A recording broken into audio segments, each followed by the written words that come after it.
베토벤의 작품 중에 제3번 교향곡 영웅이라는 것이 있는데, 원래 베토벤은 이 곡을 나폴레옹에게 헌정할 생각으로 작곡했다고 합니다.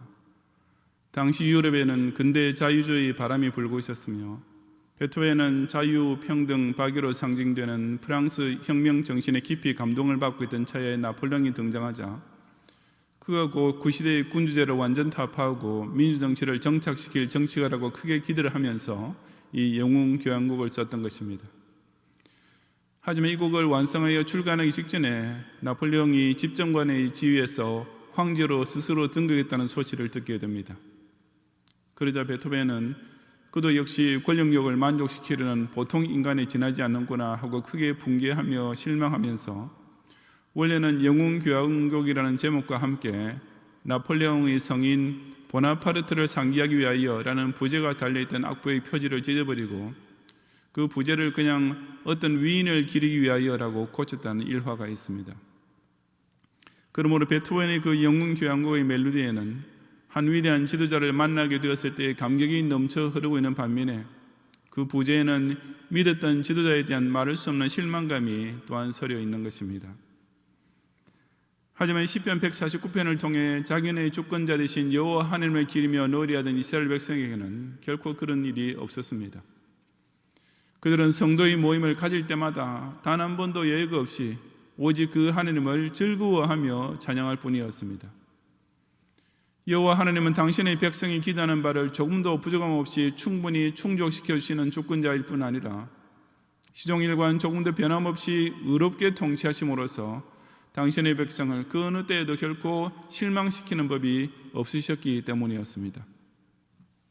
그렇다면 보다 구체적으로 이스라엘의 성도의 모임에서 할렐루야 새 노래로 찬양했던 여호와는 과연 어떤 하나님이셨습니까? 오늘 추수감사 찬양 예배를 드리면서 저는 오늘도 하나님의 택하심에 입은 백성은 거룩한 회중으로 모일 때마다 왜 여호와 하나님을 이토록 즐겁게 찬양하게 되는지 그 이유를 함께 상고해 보고자 합니다. 첫째, 성도는 하나님께서 자기를 지으신 창조주이시기 때문에 즐겁게 하나님을 찬양하게 됩니다. 2절 상반절에 이스라엘은 자기를 지으신 이로 말미암아 즐거워하며 라고 했습니다. 적어도 참된 이스라엘 백성이라면 여호와 하나님이 곧 자기를 지으시니, 다시 말해서 창조주심을 믿고 그로 인하여 즐거워하며 찬양할 수밖에 없다고 했습니다. 그래서 하나님께서 사람을 창조하실 때 원래부터 사람의 인격과 감정 작용 속에 이미 프로그래밍해 두셨던 것이었습니다. 바꾸어 말해서 사람은 근본적으로 자기를 지으신 하나님을 즐거워하고 그 하나님께 영광과 찬양을 돌릴 존재로 창조되었다는 뜻입니다. 하나님께서는 천지를 창조하실 때 사람만 아주 특별하게 만드셨는데 곧 하나님의 형상과 모양을 따라 만드셨습니다. 이 말은 하나님과 사람의 얼굴이나 신체 구조가 닮았다는 뜻이 결코 아니라 하나님의 속성 중에서 부분적이지만 사람이 하나님과 공유하는 것이 있도록 창조되었다는 뜻입니다. 간단히 말해서 사람에게 영성, 도덕성, 이성 등의 성품이 있는 것이 바로 이 때문이었고, 이것이 사람이 다른 동물과 철저하게 구별되는 결정적인 차이이기도 합니다. 왜 하나님께서는 유독 사람만 그렇게 특별하게 만드셨습니까? 왜냐하면 그렇게 하나님과 사람 사이에 어떤 공유되고 공감되는 통로가 있어야 그것을 통해서 영적 교통이 이루어질 수 있기 때문이었습니다. 그래서 오직 사람만 하나님과 사귈 수 있습니다. 무생물이나 식물은 당연히 하나님과 교제할 수 없으며, 동물 가운데서는 아무리 지능지수가 높고 유전자 구성이 사람과 비슷한 침팬지라 할지라도 사람을 제외한 그 어떤 동물도 하나님과 교통할 수는 없습니다. 왜냐하면 동물에게는 이 하나님의 형상과 모양이라는 것이 조금도 없기 때문입니다. 그렇다면 하나님께서는 왜 사람이라는 피조물을 그처럼 당신과 교제할 수 있도록 만드셨습니까? 하나님께서 하늘과 땅과 해와 달과 별들과 이 지구의 온갖 동식물들을 만드셨을 때 그것은 분명히 하나님 보시기에 좋은 것이었습니다. 하지만 하나님께서는 당신이 창조하신 만물 전체가 다 아무 의식이나 반응도 없이 그저 조용히 당신 앞에 그 미적 아름다움만 보여주는 피사체가 되는 것을 원하지 않으셨습니다. 하나님께서는 그 중에 어떤 한 피조물이 의식을 가지고 당신과 교제하면서 바로 당신의 창조주 되심을 찬양하는 것을 듣기를 원하셨습니다. 비유를 들어보자면 화가는 자기가 그린 그림을 자기 혼자 만족하고 외롭게 감상하기보다는 자기 그림에 담겨있는 숨은 의도를 공감해주고 그것을 아름답다고 칭찬해주는 미술평론가나 그런 멋진 그림을 그려주어서 고맙다고 인사를 하며 사서 소장해주는 미술 애호가가 있는 편을 훨씬 더 좋아할 것이 당연합니다. 하나님 역시 마찬가지셨습니다. 하나님께서는 이 천지 만물을 그저 정말 좋고 아름답구나 하고 당신 혼자서 감상하고 만족하시기보다는 그런 피조물의 아름다움을 함께 감탄하고 감상할 수 있는 공감대를 소유하고 그 창조주의 솜씨를 칭찬하며 찬양하고 감사할 수 있는 어떤 한 존재가 당신 곁에 있기를 원하셨습니다. 그런데 사람이 바로 그 특권을 부여받은 아주 특별한 피조물입니다. 그런 까닭에 웨스트민스터 소유리 문답 제1문답은 사람의 제일 되는 목적은 하나님을 영원롭게 하고 영원토록 그를 즐거워하는 것이다 라고 사람이 지음받은 목적을 아주 명확하고도 너무나 멋지게 명시해 둔 것입니다. 그럼에도 불구하고 이 가장 기본적이고도 절대적인 존재의 목적을 상실하고서 하나님을 찬양하기는커녕 우상과 금수와 버러지 앞에서 절하는 자들은 실로 폐역무도한 인생이 아닐 수 없습니다. 그러므로 자기를 지으신 이로 말미암아 즐거워한다는 것은 사람의 사람된 목적을 바로 아는 신자만 누릴 수 있는 엄청난 은혜입니다. 그러니 그런 성도들이 모인 회중에서는 바로 창조주를 송축하는 찬양, 주 하나님 지으신 모든 세계 내 마음속에 그리어볼 때 하늘의 별 울려 퍼지는 뇌성, 주님의 권능 우주의 찬례, 주님의 높고 위대하심을 내 영혼이 찬양하네 라는 찬양이 절로 소리 높이 울리게 되는 것이 아니겠습니까? 자기를 지으신 창조주로 인하여 즐거워하는 찬양, 이 멋진 찬양을 늘 가슴에 품고 특히 교회의 회중 가운데서 함께 더욱 힘차게 찬양을 부르는 성도들이 되시기를 바랍니다. 둘째로 성도는 하나님께서 자기를 다스리시는 절대 주권자이시기 때문에 즐겁게 하나님을 찬양하게 됩니다. 2절 하반절에 시온의 주민은 그들의 왕으로 말미암아 즐거워할지어다 라고 했습니다. 주민이란 어느 지역에 거주하고 있는 사람들을 가리킵니다. 그러므로 시온의 주민이란 좁은 의미에서는 예루살렘 거민이 되겠지만 넓은 의미에서는 이스라엘 백성 전체를 가리키는 제휴법적인 표현입니다. 어떤 나라에 살고 있든지 간에 백성에게는 그 땅을 다스리는 통치자가 있기 마련인데 이스라엘에게는 세속적인 왕이 아니라 하나님이 그 궁극적 통치자이셨습니다. 그리고 그처럼 이스라엘이라는 나라의 본적과 현주소와 시민권을 두고 사는 백성이라면 그들의 왕, 즉 이스라엘의 참된 주권자이신 여호와 하나님으로 말미암아 즐거워하게 된다고 했습니다.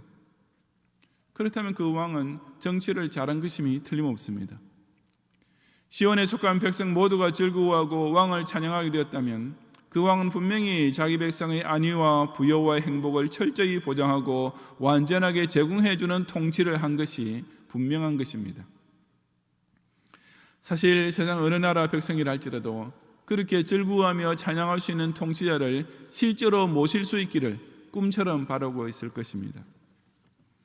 다시 말해서 자기네 군주를 온 국민이 진정으로 칭송할 수 있다면 그 국민은 정말 좋은 나라에 살고 있는 행복한 백성임에 틀림없습니다. 하지만 지구상에 국민으로부터 그런 100%의 지지와 칭송을 끝까지 받은 주권자는 사실상 단 한 명도 없었습니다. 제2차 세계대전에서 영국을 승리로 이끌었던 처칠 수상은 종전 직후의 선거에서 패배하여 실각했으며 미국 역사상 유일하게 3선 대통령이었던 루즈벨트 대통령에게도 역시 그를 싫어하고 반대하는 국민들이 있었던 것입니다. 왕이나 대통령은 백성이 진심으로 칭찬해 줄 수 있는 사람이어야 하는데 그러기 위해서는 정치만 잘하면 됩니다. 그런데 정치는 못같이 해놓고서 아무도 칭찬해 주지 않으니까 아직 임기가 채 끝나기도 전에 국민과의 대화를 한다는 자리에서 현 정부가 이렇게 저렇게 잘했다라고 정말 듣는 사람 쪽에서 낯뜨거운 자화자찬을 늘어놓는가 하면 도대체 내가 잘못한 게 뭐냐라고 오히려 국민의 뒤통수를 때리는 정치인들이 있으니 정말 억장이 무너질 노릇이 아닐 수 없습니다. 하지만 우리 여호와 하나님은 그야말로 100% 지지와 100% 감사와 100%의 찬양을 당신의 백성으로부터 받고 계시는 유일한 주권자이십니다. 그렇다면 그처럼 진정한 감사를, 그처럼 뜨거운 찬양을 절로 드릴 수밖에 없는 주권자를 모시게 된 저와 여러분은 정말 행복하기 짝이 없는 백성이 아니겠습니까? 우선 여호와 하나님께서 살아계셔서 절대 주권자로 통치하고 계시며 더욱이 그 하나님께서 내 인생을 금세뿐 아니라 내세까지 믿음직하게 이끌으시면서 온갖 좋은 것으로만 채워주고 계시니 그 왕의 백성된 우리에게는 이 얼마나 행복한 일입니까? 그러니 바로 그런 성도가 모인 회중에서는 저 이스라엘 백성과 똑같이 전능의 주가 다스리시네 할렐루야, 또 길이 왕노를 하시리라 할렐루야라는 찬양, 이 세상 그 어느 성군이나 유명한 통치자도 결코 받아보지 못한 이 멋진 찬양이 그 하늘의 절대 주권자를 향해 울려 퍼지지 않을 수 없는 것입니다. 그들이 왕으로 말미암아 즐거워하며 부르게 되는 찬양, 오직 시온의 주민이 된 성도만 공감하고 배울 수 있는 이 감격적인 찬양을 바로 곁에 있는 경양의 형제자매들과 함께 소리 높여 부르는 성도들이 되시기를 바랍니다.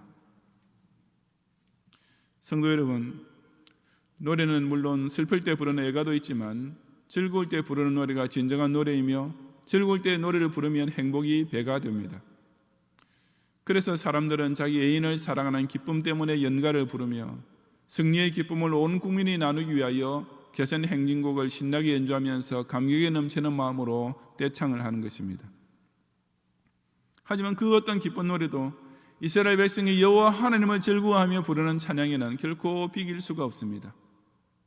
성도가 그 하나님과 나누는 사랑은 세상의 연정처럼 잠시 뜨거워졌다가 쉬이 식는 것이 아니라 내게 금세의 생명을 신 창조주로, 내게 내세의 영생을 실 구원주로 영원히 사귀는 사랑이기 때문입니다.